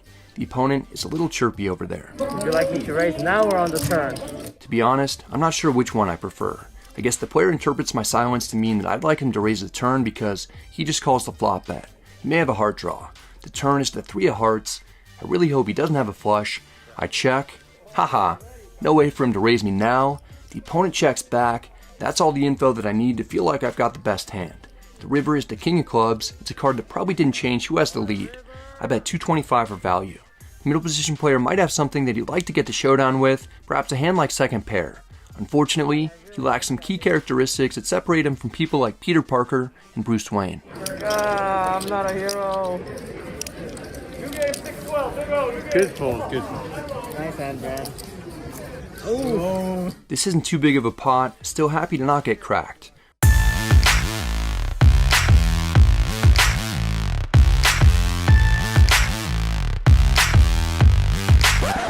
Hold on. As we're racking up, we get dealt pocket aces in the hijack. We're definitely playing this. I raised to 20. I'm sure that each of the opponents suspects that I've got some type of strong hand. The cutoff calls. I'm already leveling myself, thinking that the cutoff may try and pull a move on me, knowing that I was about to wrap up the day. We're heads up out of position. The flop comes king 8-4 with 2 diamonds. Not great since I don't have the ace of diamonds. I bet 20 again. The cutoff calls. The turn is the 9 of hearts. I check for pot control. The cutoff checks back, so I should have the best hand as long as nothing changes on the river. The dealer puts out the queen of spades. Not bad unless I was up against jack 10 or king queen. The cutoff probably bets turn a lot of the time with those hold-ins though. I bet 45 for value. The player seems like he's thinking about putting in a raise. That won't make much sense. I underreps my hand on the turn and then bet small on the river, so if he chooses a reasonable sizing, I've already made up my mind. I'll definitely be calling. The opponent makes it 130. Fine. Call. You're good. Wow, really? Oh no. Way good into the aces. I'll do it. Alright. They say to never play out of the rack, but it works well for us here. One last pot gets pushed our way before we book a $1,670 win and end the session for real. Still, I'd like for it to be a little better. That's why I had the dealer give me pocket aces in the big blind. It's a straddle pot, 2 players limp in for 10, cutoff raises to 50. It's a good situation to be in. I 3-bet to 200. Folds back to the cutoff. He tanks for a long time. Please jam, dude. Nope, he elects to flat. We're heads up. He has 665 left in his stack, and the flop comes 10-7-3 with 2 hearts. It's a great flop for our hand. There isn't too much of my opponent's range. He's going to connect with this. I also have the ace of hearts, so I don't even need to be worried about a flush draw. I down bet to 150. I want to keep hands in like ace king. Perhaps hands like jacks, queens, or kings will jam on me since I might bet the same amount if I had ace king myself. The cutoff is deciding what to do. Then we hear some sweet words. The cutoff announces that he's all in. I snap call. This is a monster pot, especially for a $500 cap game. I'm really only losing to pocket 10s at the moment. I'm hoping that I'm good and can stay good. The turn is an 8. The river is a 9. It's not a great one. Any jack makes it straight. Luckily, the cutoff doesn't have one. He turns over pocket queens. I show the aces. It's a cooler situation for the opponent. We've got him covered. All the chips are coming towards us. It's been a long time since we've run well on the vlog, so it feels nice. I'm also glad that we pick up pocket aces in the big blind. A good pro who I was in the 10-20 with earlier opens to 30 on the button. I make it 120. There's nothing like being at the very top of my range in a short-handed game when I should have tons of light 3-bets and the opponent is good enough to know that. Everything that has a tint of red in this chart is what Upswing says that I should be 3-betting with in this situation. There's all kinds of suited connectors and even worse garbage hands like 6-5 and 5-4 offsuit that I can theoretically mix in. As a consequence of that, you'll see top players 4-bet from the button with a relatively wide range. That might be what's going on here. The opponent 4-bets to 290. Every time that I think to myself that this day can't get any better, the day says, hold my beer. The opponent has 1800, I want to get all of it. I announce a 5-bet of 750. I didn't need to make it too large. The opponent is getting almost 2.5 to 1. If he calls, he'll have 2/3 of a pot-sized bet left in his stack, and he won't be able to fold on almost any flop when I jam. I'm hoping that he's thinking ahead, and he'll rip it in himself right now to save us all some time. That's what happens. He 6-bet shoves for piles. I call. We're about to play a $3,600 pot. I take a deep breath, just hoping it'll go our way. Then we both signify to run it once for all of it. There will be pain for one of us and glory for the other. The dealer puts out 6-5 deuce with 2 hearts. It's great that there are no high cards, but we don't have the ace of hearts. It's scary for that reason. The turn is the 4 of clubs. That's not great because even if we're ahead, the opponent will have chop outs. It's all going to come down to the river. It's not that often that I feel more alive than this. The last card is the 7 of hearts. The button shows that he has ace-king offsuit. We have him beat to win another massive pot tonight. This is one of the most exciting cash game sessions of my life. We get a final count just to make sure that I have him covered. I've got him by about 150. I'm literally shaking because I'm so excited that I'm running this well. The yellow chip comes our way. I love acquiring those. We've got 3750 in front of us and are up 2250 and 510 after already winning over 2000 and 1020. The best part is that it's not over. Pocket aces might turn things around. We're under the gun +1, I raise to 100. Under the gun +2 calls, that's our boy Troy. Boston Jimmy's in the small blind. He puts in a 3-bet to 500. There's a strong play over our early position raise. I didn't start the hand with that much. I'll be in position against Jimmy the rest of the hand. I get very sneaky with a call to trap. It shouldn't be too difficult to get the rest of my stack in on future streets, and I can keep Jimmy's bluffs in, and even worse value hands. I'm worried that if I 4-bet, I won't get any action because I'd mostly only do that with aces, kings, or ace-king. Part of me wants to keep Troy in as well, despite being out of position against him. Troy folds, it's down to heads up. The flop comes ace, queen, 6 with 2 diamonds. We've got a hidden top set on a board that'll hopefully have connected with our opponent, though there's only one ace it's unaccounted for. If we're really lucky, we could be up against pocket queens. Jimmy disappointingly checks. I want to pump up this pot, but don't want to scare off the opponent. I make a small bet of 400. Somehow, this is too much. Jimmy hates the flop. He flashes a couple of cowboys as he folds. Kings? What? In my mind right away, I said, can I run kings into aces twice after that? I almost won. That's extremely unfortunate for us. I showed Jimmy the aces before I returned the cards to the dealer. I tried to get fancy, and it backfires big time as we get too good of a flop. Jimmy doesn't beat ace, king, or queens anymore either. He makes a good fold. Nothing is going that well for me. Even when I win pots, it still feels like a loss. We pick up pocket aces during the first orbit. I open to 15 from under the gun. There's no shortage of customers. It's like a Chick-fil-A at lunchtime. The cutoff calls, the button calls, the small blind calls, and the big blind calls. We've got an entire polo team worth of opponents coming after us. That's considered the sport of kings. Well, we can beat kings, especially when the flop comes ace, 8-3 rainbow. We have top set in a 5-way pot. Welcome to the aria. Small blind and big blind check. I have to figure out how to make the maximum despite having 3/4 of the aces and there being almost no realistic draws that my opponent should have. If I had fewer opponents, I might check. With 4 other people in the hand, I bet 20. It's about 1/4 of the pot, just to spice things up, give opponents a chance to make a mistake by calling or raising when they could be drawing dead or near dead. I'm surprised that I don't even get by one player. The cutoff calls, I like it. The button folds, the small blind calls. We have 2 people who don't like money so far. I have no idea what these guys will have, but I hope that they get whatever they're looking for on the turn. The big blind folds, 3 of us are still in it. The dealer puts out the 4 of hearts. 5 deuce makes it straight, but there isn't any reason that either opponent should have that. The small blind checks. It's time to bet real amounts. I make it 75. There are 2 opponents and only 1 more ace in the deck. I'm hoping someone slow played a set of 8s or 3s. The cutoff definitely didn't, or he just made the best laydown in the history of poker. The small blind may have something. He gathers chips and calls. He has 325 left in his stack. Perhaps he's strong, or maybe he's just a non-believer. We're heads up. The river is the 10 of diamonds. We still have the second nuts. The opponent checks. He has just over a pot-sized bet left in his stack. He's going to have an opportunity to play for all of it if he wants. I jam to see if he actually has something or is interested in looking me up light. As soon as the all-in card is tossed to me, the player folds. He later tells me that his name is Levi from Houston. He wanted to make the vlog, called with a backdoor flush draw on the flop, turned the flush draw, then hit a 10 on the river. Congratulations, Levi. You made it, and you got disdominated.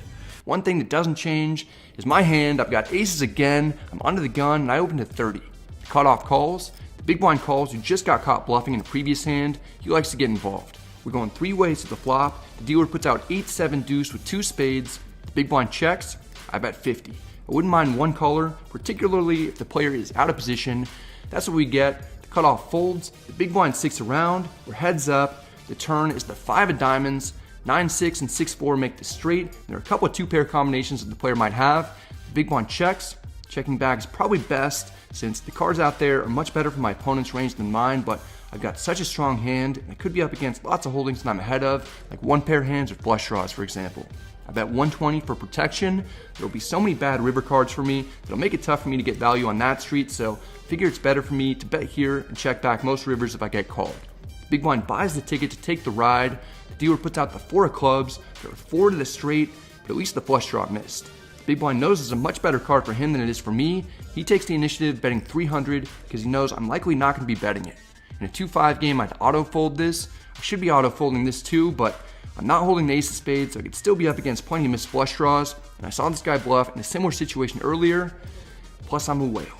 I call. To no one's surprise, I'm beat. The player turns over 10-6 of hearts. He flopped a gutter while there was still a flush draw out there, turned an open-ender, then drilled it and got paid. Maybe I'm more of a goldfish guy myself. In the last hand we'll go over, we have pocket aces, under the gun +1, and a straddle pot. I raised to 35, middle position player calls, small blind calls, and so does the under the gun straddler. Facing 3 opponents is not ideal, particularly when you know if you lose your stack, there's a comedian on deck waiting to roast you. The flop comes queen 9 deuce with 2 spades. It's not bad, but I don't have the ace of spades, so it could be in one of my opponent's hands with intentions of becoming part of a flush. Checks to me, I bet 80. Middle position player folds, small blind calls, under the gun folds, it's heads up. The turn is another 9. The small blind checks. There are plenty of hands that I'm beating that I could get called by, like hands containing a queen or a draw, so betting is a good option. Still, my opponent could have plenty of 9s in his range, and I'll have very few, so I don't want to bet and risk getting blown off my hand if he check raises. I check back for pot control and a bit for deception. If my opponent has a queen or a draw that misses, he may lead river. Dealer puts out the ace of spades. It's an amazing card because the flush draw gets there and we boat up. Hoping he's got a 9 or a king high flush now. He contemplates what to do, then he checks. It's my turn to figure out what I'm doing. I could bet big and target a hand like trips or a flush, but I likely wouldn't get raised. I go with option number 2, which is bet 150. I'll definitely get called by a 9. I could possibly get called by a queen. A strong flush might even raise. And a misdraw like jack 10 may put in a bluff check raise, whereas I don't think that type of hand would do it if I bet 200 or more because $200 bet looks stronger and a raise would cost more. Small blind goes deep into the tank. He's looking at his chips. Please do something silly here. Nope, he doesn't. He folds. I show the boat. He says that he almost led river for 2 times the pot and then was deciding between folding and check raising after I bet. I wish he would have raised. That would have been a lot of fun. Oh well, we book a solid win and rack up. I rebuy for another 1,500 and pick up pocket aces in the hijack. The hand after I got stacked, I flopped trips in the bomb pot. Then the board ran out with 4 to the flush. And I had to check fold to a river bet, so I'm down 1,700 total on the night. I'm looking for revenge against the entire table. We've got the hand to do it with, and what's even better is that the table agreed to do a round of straddle, so it's 5-10-20 right now. I raised to 60. Brandon is in the small blind. He calls. He got me to fold my 10s, then also backdoored the straight against my top 2 pair. He's a good candidate for me to get revenge against. We're heads up in position. The flop comes 10-8-4 with 2 spades. We've got the ace of spades, so I'm not all that concerned about the flush draw. Small blind checks. I just bluffed off piles of chips, and I'm way down from the high point. I want to capitalize on my image. It should appear like I'm unraveling and ready to bluff off my entire stack once more. When you have strong hands and it looks like you might be tilting, it's easier to get paid when you bet large amounts for value. I bet 150 into a pot of 155. The small blind is perplexed about the size. Still, he tank calls. It seems like maybe he has a 10. The turn is the 5 of diamonds, putting the diamond flush draw on the board also. We have the ace of diamonds, so I'm not really worried about being up against that flush draw either. The small blind checks, we've got 1,075 in our stack. If we had a hand like ace x of spades or ace x of diamonds, I'd overbet shove as a bluff with equity. I announce that I'm all in here for almost 2.5 times the size of the pot. It should look like I've just lost my mind, and I may get called very light. If the opponent has a 10, he should probably be calling. Also, if he has a 10, then I really want as much money in now as possible anyway, because the opponent won't be able to call a big river bet if an overcard comes out unless he improves the 2 pair. He probably won't want to see diamonds or spades come out either if he doesn't make a flush himself. Cards like 9s, 7s, and 6s could also be bad. The small blind is very suspicious that I'm just tilt blasting off. I mean, there's definitely an element of revenge mode, but in this case, we actually have it, so it's almost reverse revenge mode. That's exactly what I wanted to hear. The opponent is very deep in the tank. Call one time, please. Yeah, I try to stay a step or two ahead of people who watch the vlog, otherwise I'd be in lots of trouble. The opponent thinks that he may have me beat, but he folds 10-9 of clubs face up. The opponent gets away from top pair with no kicker. We don't get the double up that we were hoping for. We still win a medium-sized pot. We just didn't quite get the home run and are still stuck piles. About 20 minutes in, we're dealt pocket aces under the gun +1. I raised to 15. The hijack calls. The button 3-bets to 65. This is a dream scenario. The button only had about 600 to start the hand. I'm wondering what's the best way to get all of it. 4-bet jamming is overkill. I make a much smaller 4-bet to 150. It's an amount that's too small for the button to fold to. And then he'll have a 2-to-1 stack to pot ratio if he calls. It's not a large amount. Maybe he'll feel obligated to 5-bet rip it. The hijack folds. The button is contemplating what to do. It doesn't take him too long to decide though. All in. Call. Here we go. Again. Let's get a sweat here. Diamonds.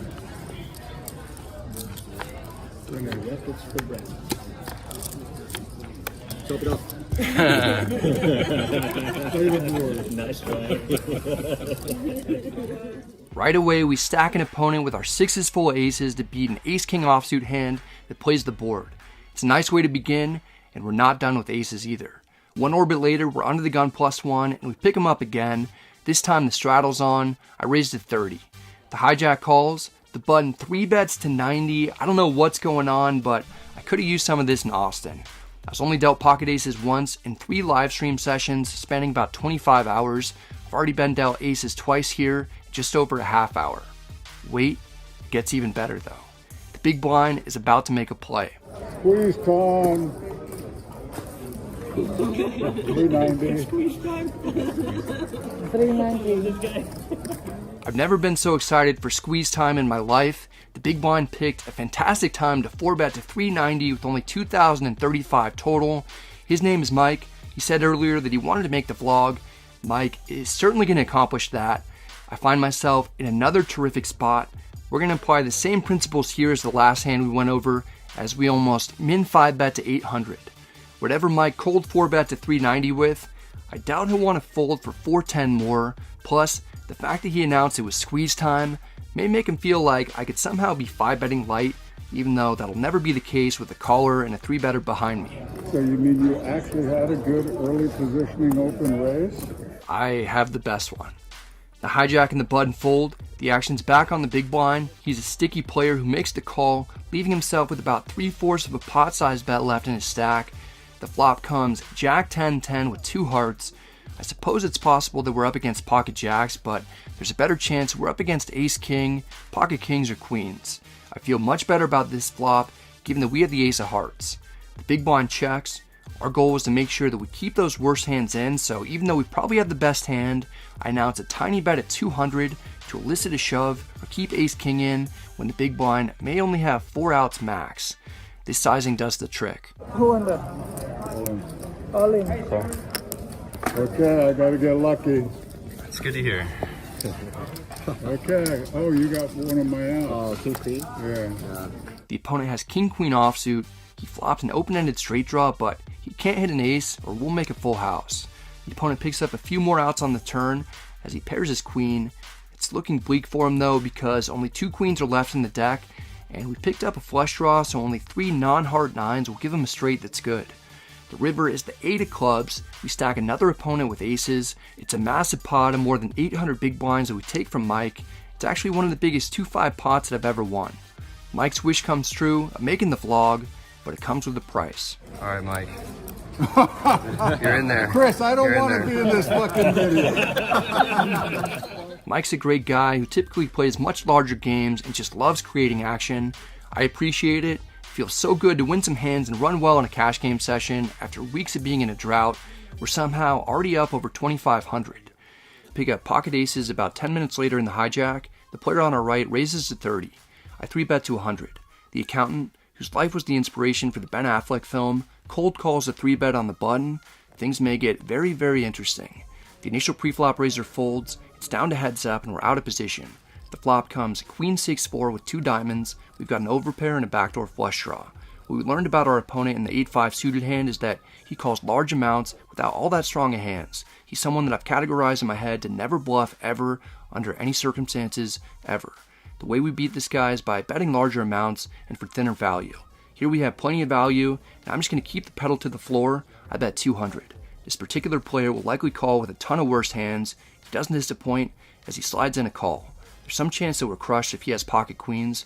Cold calling a 3-bet preflop and flatting a larger size c-bet would definitely be a reasonable play with top set. Do you know why I'm not worried about being up against top set at all though? I'm going to give you a second to replay this hand and think about why it would be impossible. Then I'm going to tell you. It's a good little thought exercise. The reason why I'm not worried about it is because we turn top set, and unless someone slipped in a 5th ace into the deck, we're currently ahead without exception. Now we actually have a different problem. Our hand is so good, and there's very little room for the opponent to have something that he can continue calling large bets with unless he has pocket queens or ace queen. I bet 200 again to possibly induce a bluff or make it look like I'm concerned about the ace coming out. The opponent is getting over 4-1 on a call. He's not going to want to fold whatever he may have, though he's likely drawing dead. Note that if I didn't have the ace of diamonds in my hand, I'd be way more inclined to bet a larger amount because normally with the opponent's line, it'd be probable that he has some sort of flush draw that we'd have to protect against. Given that he cold called a 3-bet, and we do have the ace of diamonds, there's very little chance that we're up against 2 diamonds. The button calls 200 again, and has 1280 behind. It may be tough to get all of it, but that's my goal. The river is the 3 of clubs. Some very unlikely straights get there. It's basically a brick. We've ruled out a flush draw from the opponent. It's hard to imagine we're up against ace queen or queens after we didn't get raised on the turn, but the opponent did try to get tricky when he flopped trip 5s against us in a previous hand and checked back. We know that the opponent isn't adverse to calling large shoves with what would be considered a medium strength hand at best. Let's run back the same overbet shove. All in, he says. There's no snap call like I would have expected to get from pocket queens or ace queen. Our only hope of getting called now in this scenario is if the opponent happens to have floated the flop with ace king and hit the case ace. I'm partially regretting my decision to jam. It may have been a bit too greedy. All hope isn't quite lost as the opponent hasn't folded yet though. He's deep in the tank. People really enjoy calling river bets to see what their opponents are holding, and people also hate getting bluffed. Perhaps the button will get curious enough to talk himself into a call, although I'd never be bluffing in this situation after getting called by King Jack in the previous all-in against him. Over a minute and a half goes by, the opponent surprisingly tosses in a calling chip. We turn over our set to stack the opponent for the second time in an hour. We've won over $3,000 from him today. After taxes, that's almost exactly what I made in a month when I had my accounting job. In that role, I never went to work and lost money though. Today has been a great day. We're currently winning over $2,500. The accountant would later say that he made a light call with pocket kings. I put a tick mark next to his name in my Excel spreadsheet to emphasize once more the fact that I should never bluff him. It's a very favorable night at Maryland Live, but it's about to be even more favorabler because we've got pocket aces at our 8th and final table of the night. Under the gun plus 2 opens at 25. I'm in middle position and I 3-bet to 80. Under the gun plus 2 calls, we're heads up. The flop is Jack 7-3, seems safe. Under the gun plus 2 checks, I down bet to 70. The player calls. The turn is the deuce of hearts. The player checks. I bet 150. He calls again. I'm a little worried that we might be up against a set of jacks. The river is an ace. My fears quickly vanish. 5-4 makes a straight, but that's an extremely unlikely holding that we'd be up against. We essentially have the nuts. Under the gun plus 2 leads into us for 325. Seems like he has a very strong hand or he's bluffing. Hoping that I'm up against a set or possibly ace jack. Couldn't be more excited.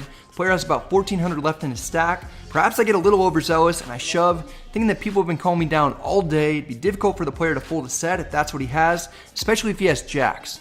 I think a shove may look more like a bluff too. After tanking for a long time, the player does fold, and he told me that he laid down a set of sevens. It's tough to know if that's what he had for sure, but I tend to believe him. We get too anxious on that one, causing us to lose a lot of value by giving him an opportunity to fold without getting too hurt. I'm mad at myself for getting greedy and letting the player off the hook in a cooler situation. We get pocket aces in the under the gun straddle. We've been moved to a new table. We're no longer in the high stakes area. We're in the main room, but it looks like our good fortune remains unchanged. My friend has a final table that starts at 10 a.m., which I'm looking forward to sweating, so I'm planning on leaving soon. Winning one more nice pot before I head out would be a great way to cap off the session. Our nemesis that we battled with in the last several hands is in the hijack. He raises to 120. He may not like me much at the moment. I like him a lot though. He just keeps teeing it up for us. I 3-bet to 400. The opponent's stack is halfway to the 6-figure mark, and I don't mean that he has a 3-figure stack. He has a giant stack. He makes the call. We're heads up, out of position. The flop comes King 10-7 rainbow. It's fairly innocuous, not a whole lot to be concerned about. I down bet to 300. There's no quick decision from the opponent. He appears to have at least a piece of the flop. He gathers chips, then ultimately calls. Could have a king, maybe he has queen jack or a smaller pair with some backdoor draws. The turn is the 8 of spades. Some unlikely straights get there, and there are 2 spades on the board now. I don't want this pot to get too big. I check for pot control purposes. If we get a check back, we'll know that we're in the lead and we can make a large bet on the river if it's a blank. It won't be quite that simple for us. The opponent bets 700. It feels like he just has a king, or maybe he's taking a stab at some sort of semi-bluff like we did previously with 10-7 of hearts on the turn. It's important to note that the ace of spades is unaccounted for, so we might be up against a flush draw or a combo draw of some sort. I call, which really caps our range for the most part. We'll rarely have 2 pair or better when we check call turn. The river is the 5 of hearts. It's pretty much a blank. I check again. The opponent is contemplating what to do and he's taking his time. Eventually, he puts out a gigantic bet of 4,000. There's a gross spot. I don't think the river changed anything, and the opponent only bet 700 on the turn with a lot of draws present. The spade draw missed, and so did the Broadway draw. Like I mentioned earlier, our hand is capped at 1 pair, so we pretty much got the best hand that we'll have. Given how we've played this, with just a small bet on the flop and a check call on the turn, our rockets are somewhat under-repped. Could the opponent have ace-king and think that he's got the best hand, or that we're chopping? If we can beat his bluffs and potentially a value hand like that, after playing a bit passively post-flop, we don't want to be too quick to fold. I'm not loving it, but I'm not letting it go. 7 nice hand, nice hand. The opponent makes the maximum from me after flopping a monster. Just like that, minutes before I was planning on getting up, our profit gets completely wiped out, and I'm now down 2,500. Poker's not an easy way to make a living after all. Stay in school, younger viewers. This one's painful. Looks like I'll be a little late to my buddy's final table. I've got some money to win back. With the table agreeing to do a round of straddles to 100, we're on the button when we pick up pocket aces. Our old friend in the hijack limps in with a black chip. I wouldn't be upset if he tried to limp 3-bet me again. He'd be in for quite a surprise. If I had to assign a color to my tilt level right now, it'd be icy blue. I'm pretty content and focused as I raise to 350. The big blind is a viewer named Rob who came to the meetup game yesterday. Although the meetup game festivities have technically ended now that the tournament's over, Rob saw Andrew and I at the same table playing this high stakes game. He decided to take a shot after seeing an empty seat. Rob calls, the under the gun +1 double straddler calls for 250 more. The hijack limper's getting a great price. He calls for 250 more as well. Having aces on the button in a big pot is great. Having 3 opponents can make it a little trickier to navigate though. We're going 4 ways to the flop in position. It comes King 10-5 rainbow. It's tough to know whether it's safe or not. It checks to us. I'm not sure if we're best, but we're definitely not allowing anyone a chance to see a free card. I bet 600. The goal is to narrow down the field to 1 player, and that's exactly what appears will happen. Just not quite the way I hoped. Rob puts in the check raise to 1425. He's the first player to act behind me, making his raise look even stronger because it's not just me that he has to worry about.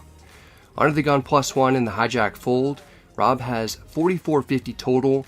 He could have a set of 10s or a set of 5s or king 10 suited that are all beating what I've been told is the best starting hand in poker. I'm not so sure it's the best hand here. Would Rob, who's taken a shot at higher stakes than normal, be willing to attempt a big bluff into multiple opponents on this board? I have pocket aces, reducing the semi-bluff combos like ace-queen and ace-jack that we might be up against. Could he be doing this with queen-jack, or maybe even king-queen or king-jack if you want to see where he's at possibly? I just got these chips a few minutes ago. I don't want to shove and get snap called, lose, then be stuck piles again. I may just have too strong of a hand to fold though, and if I am ahead, I don't know what cards I need to fade. I'm not able to get away from this. If I'm beat, I'm beat. Come on.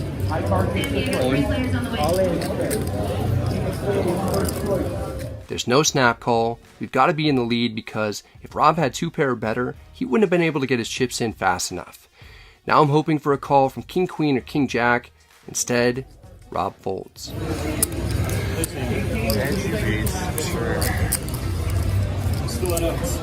Yeah. Rob would later tell me that he had ace queen for the Broadway draw. We win a sizable pot that gets us extremely close to the even mark, but not quite all the way there. We're still down about 350, or at least headed in the right direction, thanks to a play made by a viewer. You made it, Rob. You made it. I mean, pocket aces in the small blind. We're going to look to make $1 billion with them as the under the gun player raises to 30. There's been a lot of shuffling in the main games, causing our must move to get short. It's only 5-handed at the moment. I 3-bet to 120. People have to fight harder for pots when it's short-handed, so I may get called or 4-bet lighter than usual. Under the gun calls for 90 more. We're heads up, out of position. The flop comes 10-8-3 with 2 clubs. I have mixed feelings about it. On one hand, we at least have an overpair, which will often be the case with aces. On the other hand, it's a connected board with 2 clubs, and we don't have the ace of clubs. I bet 140. Could be up against some sets and some overpairs, hands containing a 10, maybe some flush draws, maybe just ace-king with 1 club. The opponent calls. I don't mind the action, but I'd really like to see a blank. The turn is the 10 of clubs pairing the board and completing the flush draw. It's the worst card in the deck. I check. If this gets checked back, I'll feel relatively good about the strength of our hand. The opponent doesn't play nice. He grabs chips and bets 200 like a bully. That's not enough to chase us off. While we could be drawing slim, there's still some chance that we have the best hand. I call to fight the good fight. We didn't check to fold. The river is the jack of diamonds. It's another card that isn't great because now we're losing to pocket jiggities. I check to the opponent. I'd expect him to check back with queen jack suited that didn't make a flush, and he may possibly give up on some of his bluffs. He likes the idea of having bets on all 3 streets. He makes it 450. This isn't a fun spot to be in at all. I played this passively on the turn in the river. We're slightly under-repped. What do we beat though? We beat hands like ace-king or ace-queen offsuit containing only 1 club. That might be it. In the past, one of my biggest problems has been that when I face a river bet, I'll think of 1 or 2 combos of hands that aren't all that likely, then I'll use those holdings I've come up with to justify calling a big bet. I'm often wrong and end up paying people off at too high of a frequency. Everything got there on the turn and the situation got slightly worse on the river. We're trying to play better. We just need to make the discipline lay down. All right, I'm gonna make a big fold here. Want to show the bluff? Show the bluff for the vlog. No bluff. Jack 7 of clubs? Oh, thanks, man. Appreciate you showing. I'd pocket aces. No club. The opponent is nice enough to show that we made the correct fold. He turned to flush with Jack 7 of clubs. Why he made the 3-bet call pre-flop is still unknown. He may have been after some Bradley dollars. It's after 11 p.m. We get dealt pocket aces for the 3rd time today. Kevin raises to 30 on the button. He's got the biggest stack at the table. I've got the 2nd biggest stack. I 3-bet to 120. Kevin has a strong enough hand to go to war with. He calls for 90 more. We're heads up, out of position with the best starting hand in poker and what's shaping up to be a big pot.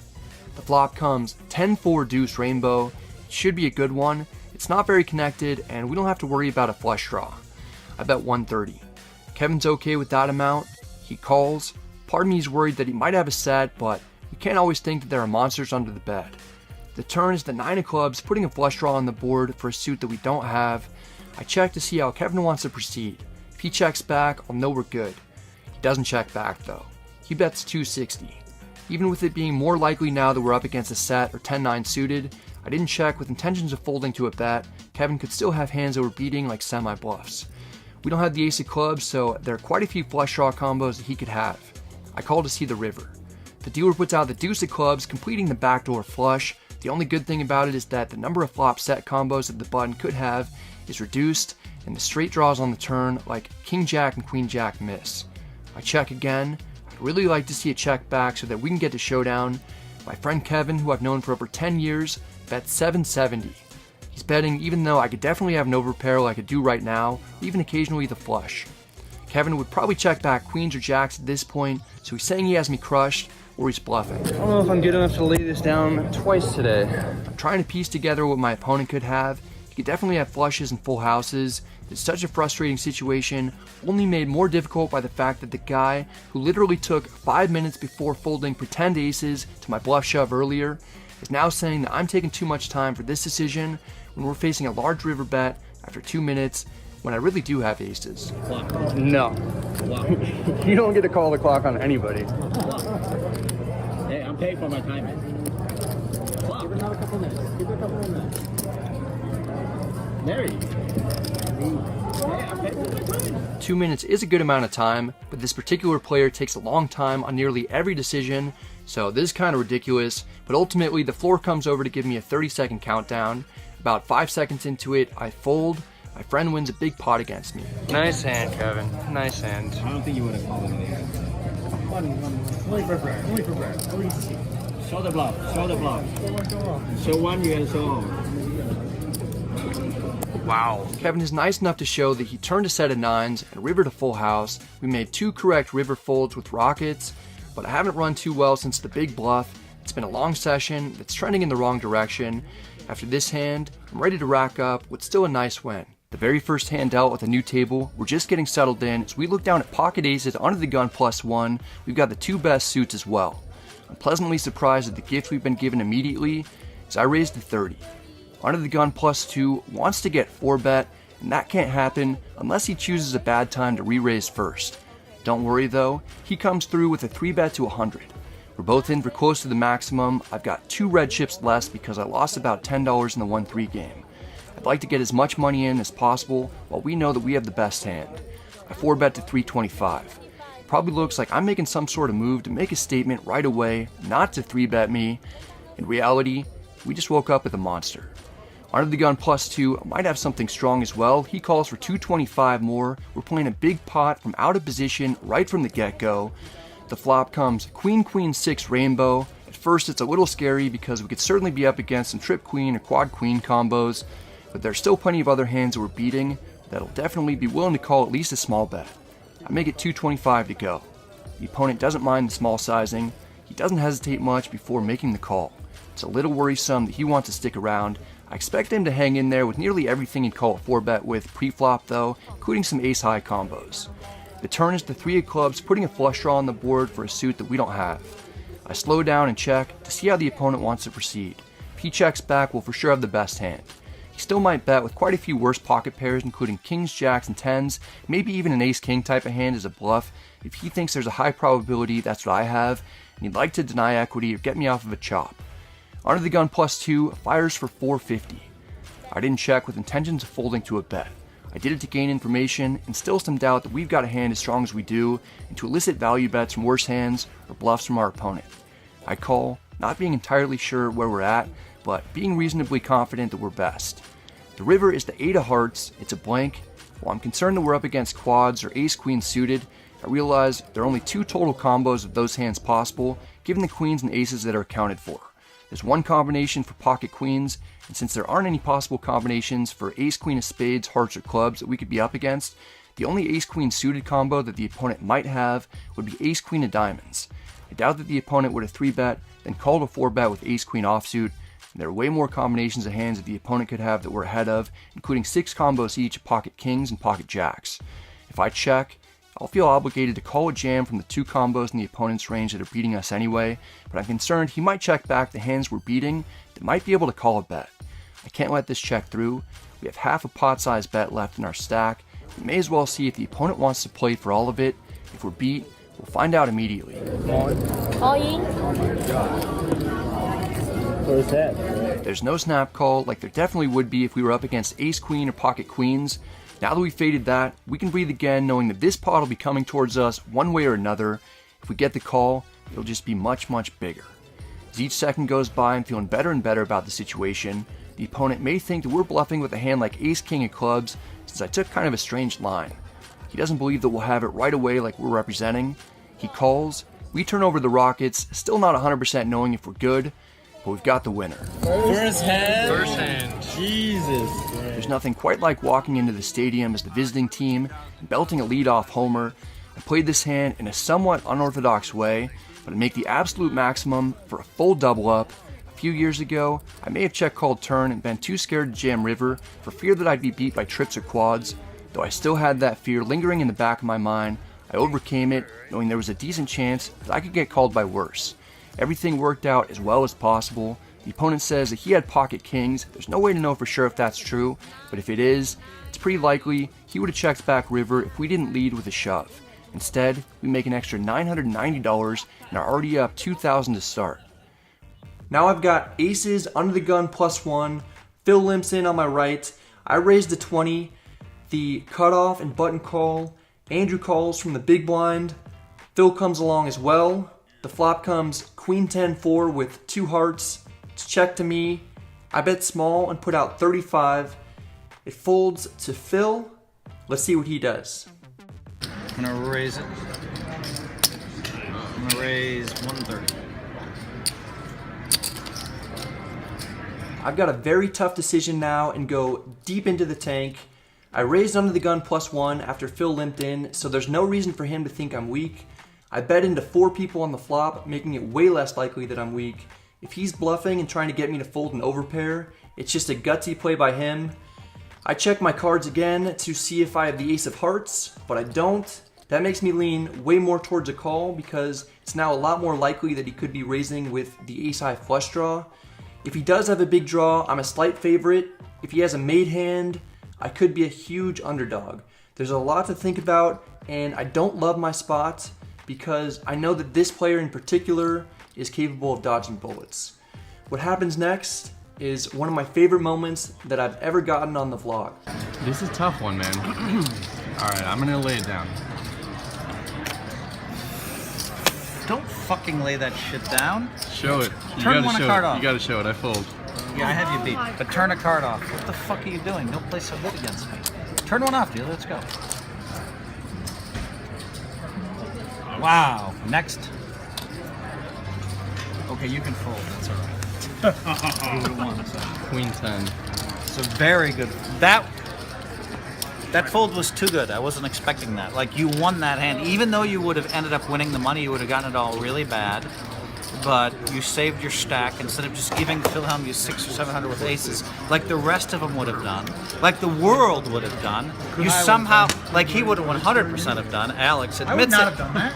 You would have folded aces. Sure. No, you would have called one straight, sucked out, and then tried to get the And then last I would have 500. gotten all of it from you, every penny. No, then I make the great laydown. But it was a very good fold. Max credit.